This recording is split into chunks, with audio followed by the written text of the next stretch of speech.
अस्सलामु अलैकुम वरहमतुल्लाहि वबरकातुहू। आपका मेज़बान आस्ताने आलिया अल मारूफ झंडे वाली सरकार से हाज़िर खिदमत है। आज जो हम आपके लिए वीडियो लेकर आए हैं वो बहुत ही मालूमाती वीडियो है और इसका जो टॉपिक है वो ये है कि जन्नात ज़्यादातर ख़वातीन पर ही क्यों मुसल्लत होते हैं और जिस्म के कौन से हिस्से से दाखिल होते हैं। बराह करम अगर आप वीडियो पूरी सुनेंगे तो आप ही की मालूमात में इजाफ़ा होगा। ये वीडियो जो बहन बेटियां इस मसले से दो चार हैं उनके लिए भी है, ये वीडियो उन लोगों के लिए भी है जो अमलियात का शौक़ रखते हैं, और ये वीडियो उन आम लोगों के लिए भी है जो अभी तालीम हासिल कर रहे हैं या लोगों का इलाज मुआलजा करते हैं। वीडियो को हम लंबा नहीं करेंगे बल्कि आपकी समातों की जो बातें नज़र करने व जा रहा हूँ, आप अगर तवज्जो से सुनेंगे तो उसमें आप ही का फ़ायदा है। अच्छा जी, पहली बात यह है कि जिन्नात ख़वातीन पर ही ज़्यादा मुसल्लत क्यों होते हैं। असल में आजकल के जो माशरा है उसके अंदर आपने देखा है कि बच्चियाँ या ख़वातीन जो है वो बाल खुले रखती हैं, बाल खुले रखती हैं। तो जो जिन्नात होते हैं ये असल में ख़वातीन के जो बाल हैं ये समझ लें उसकी कमज़ोरी है, उसी पर आशिक ये ज़्यादा होते हैं। अब होता क्या है कि जब एक तो ये होता है कि जिन्नात की नज़र हो, ठीक है, तो उससे सर में दर्द रहना, जो भी ख़वातीन होगी वो उसके सर में दर्द रहना शुरू हो जाएगा और उसके बाल जो है वो आहिस्ता आहिस्ता झड़ना शुरू हो जाएंगे। वो जितने मर्जी जिसे कहते हैं ना कि उसके लिए इलाज मुआवजा करवाती हैं, लेकिन बाल गिरना बंद नहीं होते हैं। अब बाल गिरना क्यों नहीं बंद होते? क्योंकि बाल असल में होता है जिन्नात की खुराक, ये जिन्नात की खुराक होती है और वो ज़्यादा से ज़्यादा बाल उतरते रहते हैं। तो जो ख़वातीन जो होती हैं उनके सर में दर्द रहना शुरू हो जाएगा और कंधों पे खिंचाव रहना शुरू हो जाएगा, चोटी की पीछे की तरफ ऐसा लगेगा जैसे कोई उसको खींच रहा है। अब बात ख़वातीन पर जिन्नात की नज़र होती है तो सर में दर्द होता है। ये ज़रूरी नहीं कि हर औरत के जिस्म के अंदर ही जिन्नात जो है वो हाजिरी की सूरत में हाजिर होते हों, ऐसा मुमकिन नहीं है। क्योंकि अगर हम 100 पेशेंट देखते हैं तो 100 के अंदर से 4 पेशेंट में ऐसा होता है जो जादू जिन्नात के मामले में मुब्तला होते हैं। अब उसमें होता यह है कि जब जिन्नात की नज़र होती है तो सर में दर्द रहेगा और ख़वातीन के बाल गिरना शुरू हो जाएंगे और वो किसी भी चीज़ से रुकेंगे नहीं। कोई भी आप दवाई मुआवजा कर लें, क्योंकि काम जो है वो रूहानी है, तो मेडिकल एक लिमिटेड चीज़ है, खुदा का कलाम अनलिमिटेड है, अल्लाह हर चीज़ पर कादिर है, तो फिर काम वो फिर अल्लाह के कलाम से ही होगा। अच्छा, नज़र जिन्नात की नज़र तक तो चलो बात फिर भी काबिल बर्दाश्त है। अब जब मसला ज़ायद आगे बढ़ता है तो जिन्नात फिर औरत के जिस्म में दाखिल किस जगह से होता है। जब मामला आगे बढ़ता है तो फिर जिन्नात जो है औरत की नाफ के ज़रिए जिस्म में मुंतकिल हो जाते हैं।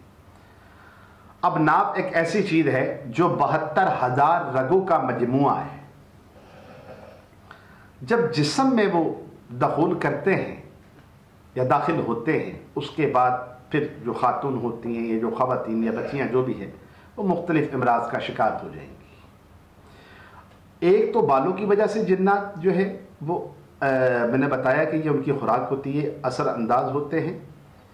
और एक बाद दफ़ा इस तरह भी होता है कि अय्याम या माहवारी के दौरान अगर ख़वातीन मिसाल के तौर पर बाहर गई हों या वो किसी ऐसी जगह से गुज़र रही हों जहाँ पे गंदगी हो, ठीक है ना, तो उस सूरत में भी जो है ख़वातीन जो है वो जिन्नात की समझ लें कि असरात में मुब्तला हो जाती है।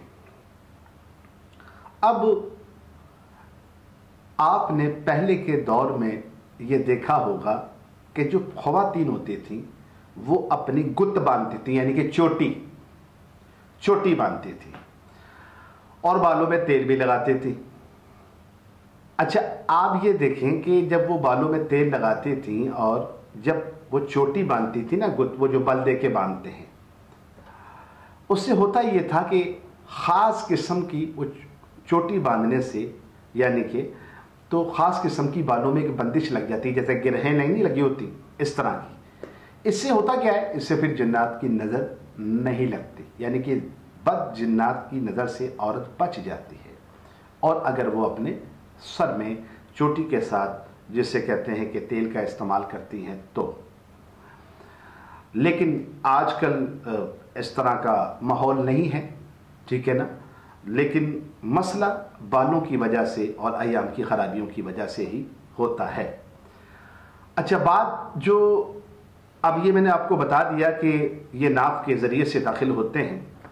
बाद जिन्नात जो है वो कान की लौ से हवा की शक्ल में मुंतकिल होते हैं और फिर उनका सेंटर ये दिमाग होता है, इसी को संभालना होता है उन्होंने।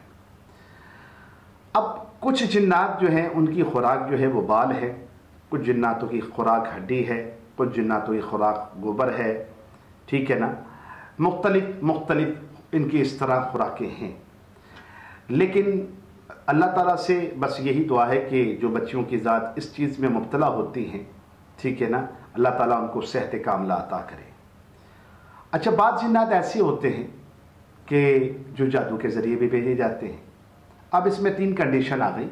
3 कंडीशन कौन सी? एक अलवी जादू, एक सिफली जादू और एक जिन्नाती जादू। अब अलवी जादू से मुराद ये होता है कि जो इंसान जो है वज़ाइफ की सूरत में, कुरान की आयत की सूरत में, यानी कि अगर किसी पे बंदिश लगाता है या पढ़ता है, उसको कहते हैं अलवी, ठीक है। अब जो सिफली जादू में ये होता है जो देवी देवताओं से काम लेकर, ठीक है, मुशरिकीन से काम लेकर जो जादू किया जाता है। एक होता है जिन्नाती जादू, उसमें जिन्नात की या चीज़ों की ड्यूटी लगाई जाती है, जिस पर भी वो जादू किया जाता है परेशान करने के लिए। बहरहाल अल्लाह ताला जो है वो सबको सेहत कामला अता करे। तो मैंने आपको ये भी बता दिया कि बालों की वजह से ही ख़वातीन जो है इन चीज़ों का शिकार होती हैं और किस जगह से दाखिल होते हैं ये भी मैंने आपको जगह का निशानदही कर दी है।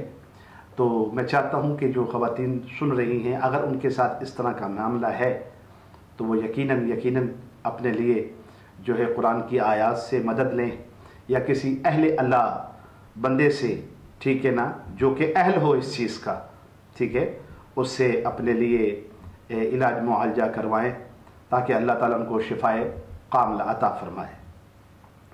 हर बात जो है वो किताबों में नहीं लिखी होती, ठीक है ना।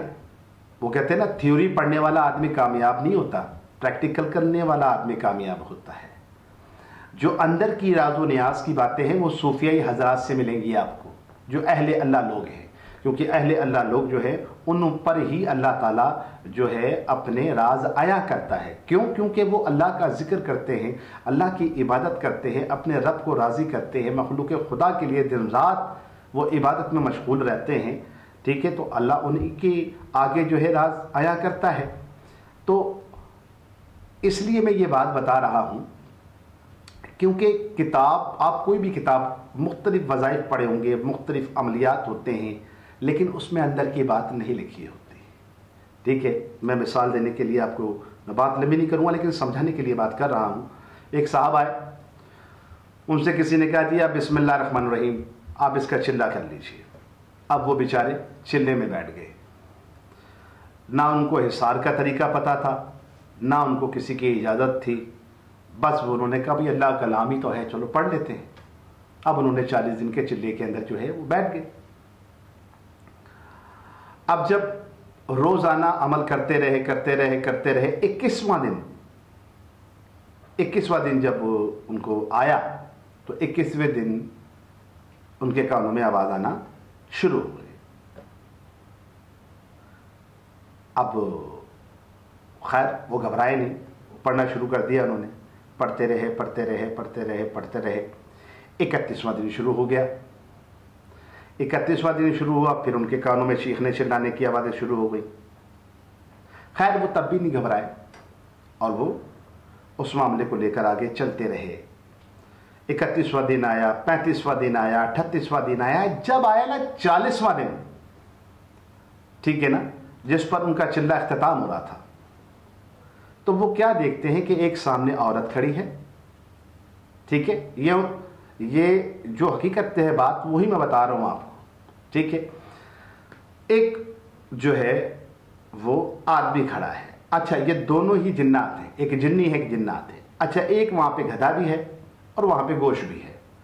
अब वो जब बंदा पढ़ रहा था ना अपना अमल, तो वो आंखें बंद भी कर रहा था तब भी नजर आ रहे थे, आंखें खुली भी थी तब भी नजर आ रहे थे। अब वो देखता क्या है कि औरत कहती है उस शख्स को कि भी मुझे भूख लगी है, मुझे खाना दो। उसने कहा अच्छा, ये जो गोश्त पड़ा है ये तुम खा लो। उन्होंने जो है वो उसके सामने वो पढ़ता जा रहा, आदमी वो देखता जा रहा है, हालांकि जो नजर आ रहा था उसे हकीकत से कोई वास्ता नहीं था, बस उसको उसकी मंजिल से हटाना था उन चीजों ने। उस औरत ने गोश्त खा लिया। अब जब उस औरत ने गोश्त खा लिया तो उसने कहा भी मुझे तो अभी भी भूख लगी है, मुझे और कुछ खाने को। तो कहने लगे भी गधा खा लो। वो देखते देखते औरत जो है यानी कि जो जिन्नी थी वो जानवर को खा गई। उसने कहा भी अभी भी मेरी पेट नहीं भरी, यानी कि पेट नहीं भरा, तो अब मैं क्या करूं। कहने लगे ये जो सामने बैठा हुआ पढ़ रहा है उसको खा लो। जैसे ही वो औरत यानी कि जो जिन्नी थी उस आदमी की तरफ बढ़ी है, वो आदमी एकदम डर के मारे उठा और उसका चिल्ला खराब हो गया। अब वो आ गया रुजात में, रुजत हो गई उसको। ठीक है, जहन पलट गया। 6 फीट का था उसका। वो अपने बीवी बच्चों को उठा उठा के उसने मारा। ठीक है ना, फिर उसको इलाज के लिए जब लेकर आए तो फिर बहरहाल उसका इलाज किया, अल्लाह पाक ने उसको शिफा अता फरमाई। तो मैंने उससे कहा, मैंने कहा मेरे भाई आपने ऐसे ही किताब में पढ़ा है या किसी ने आपको बताया, आप शुरू हो गए, आपको पता था कि एंड पे क्या होना है, आपको पता था हिसार कैसे करना है, आपको इजाज़त की अहमियत का नहीं पता। तो ये जो बातें होती ना अंदर की, ये किताबों में नहीं लिखी होती। तो इसलिए कभी भी कोई अमल या वजीफ़ा या अमलियात अगर आप करें तो किसी साहिब सिलसिला या साहिब इल्म जो सूफ़ी हजरात हैं, अल्लाह के नेक बंदे हैं, उनसे इजाज़त मुरतब करके फिर पढ़ें, उससे नुकसान नहीं होगा। अल्लाह ताला से दुआ है अल्लाह ताला हम सब पे अपना रहम करम फरमाए, और जितनी भी बहन बेटियां इस जिन्नात के मामले का शिकार हैं अल्लाह ताला उनको सेहत कामला अता फरमाए। मैं उम्मीद करता हूं कि जो मैंने बातें की हैं यकीनन इनमें से कुछ बात आपके भी काम के लिए होगी, और मैं आप सब के लिए हक दुआ करूँ। अल्लाह आप सब पर अपना रहम करम फरमाए। आप मेरे हक में दुआ कीजिएगा, मैं आपके हक में दुआ करूँगा। अल्लाह ताला हम सब का हामी व नासिर। अस्सलामु अलैकुम व रहमतुल्लाहि व बरकातहू।